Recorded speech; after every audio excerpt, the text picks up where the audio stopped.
19 December 2024 তারিখে রংপুর জেলা প্রশাসনের সম্মেলন কক্ষে নির্বাচন ব্যবস্থা সংস্কার কমিশনের উদ্যোগে অংশীজনের সঙ্গে এক সফল সংলাপের পর স্থানীয় কিছু সাংবাদিক ভবিষ্যতের নির্বাচন সম্পর্কে আমার কাছে জানতে চান।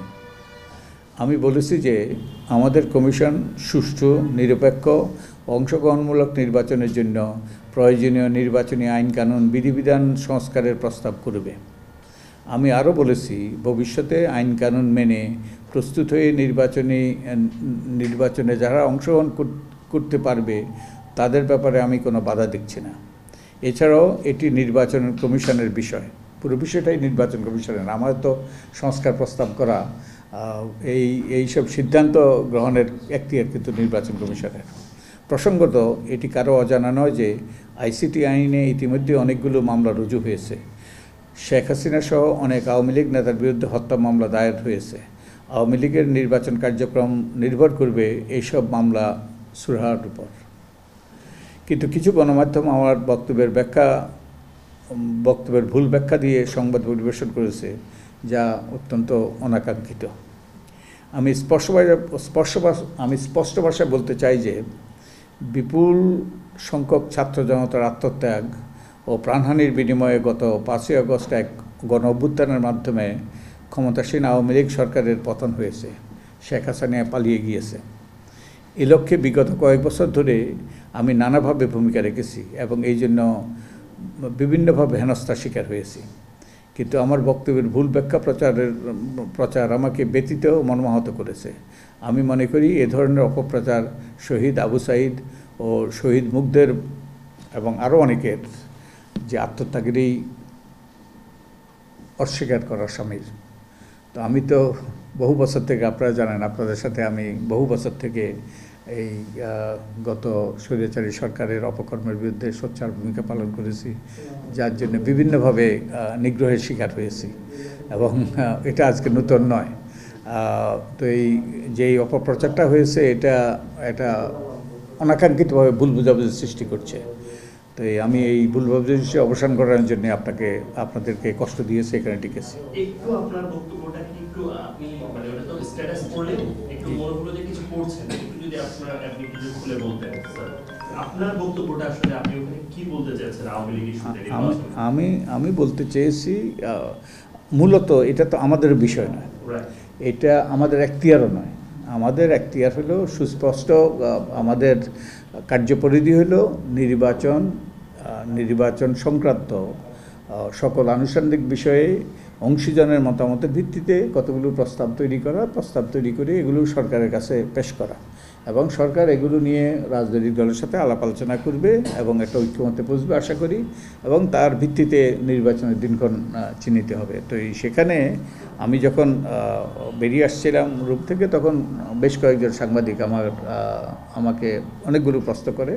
আমরা একটু তারার মধ্যেও ছিলাম, আমরা আবু সাঈদের পরিবারের সাথে দেখা করতে যাব। এটা বেশ দূরে, কিন্তু রংপুর শহর থেকে দূরে। তো তখন আমি বলেছি যে এই বিষয়টা নির্বাচন কমিশনের বিষয় এবং যে যারা আইন কানুন বিধিবিধান মেনে নির্বাচনে অংশগ্রহণ করতে পারবে তাদের ব্যাপারে আমি বাধা দেখছি না। তো আমরা তো জানি যে আইসিটি আইনে অনেকগুলো মামলা হয়েছে। শেখ হাসিনা সহ অনেক আওয়ামী লীগের নেতার বিরুদ্ধে হত্যা মামলা হয়েছে। এগুলো শুরু হওয়ার আগে আওয়ামী লীগের পক্ষে রাজনৈতিক কর্মকাণ্ডে অংশ নেওয়া এবং নির্বাচনে অংশ নেওয়া অসম্ভব বলে আমি মনে করি। তো তা সত্ত্বেও একটা ভুল বোঝাবুঝির সৃষ্টি হয়েছে। তো আমি এই ভুল বোঝাবুঝিটার অবসান চাই এবং দীর্ঘদিন থেকেই আমি স্বৈরাচারী আওয়ামী লীগ সরকারের বিভিন্ন অপকর্ম, আমাদের নির্বাচনী ব্যবস্থা ধ্বংস করার থেকে শুরু করে আমাদের বিভিন্ন অধিকার, রাজনৈতিক অধিকার, আমাদের নাগরিক অধিকার, আমাদের মৌলিক অধিকারগুলো তারা কেড়ে নিয়েছে, সেগুলোর ব্যাপারে আমি সোচ্চার ছিলাম এবং এই জন্য আমি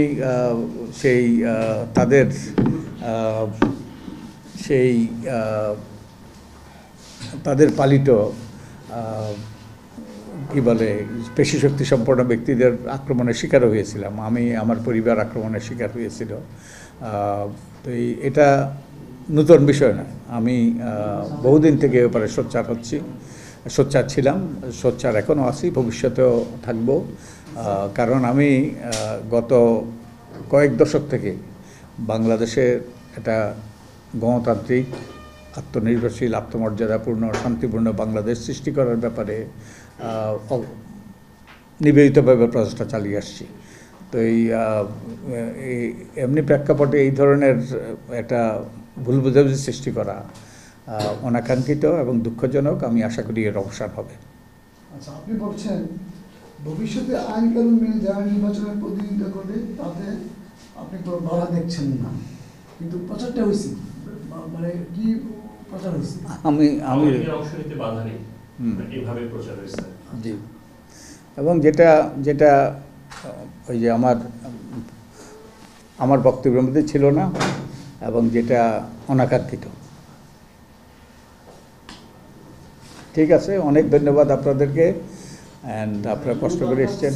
মানে যদি একটু পরিষ্কার হয়ে নেই, যেহেতু ভুল বোঝাবুঝির সমাধানে যে আসছে, ওই ভাই যেটা বললেন, মানে তাদের যে এখন বেশ কিছু মানে মামলা এবং বিচারাধীন যেগুলো আছে, এই বিচার হওয়ার আগে রাজনৈতিক কর্মকাণ্ডে তাদের আসার আমি তো সেই সুযোগ দেখি না।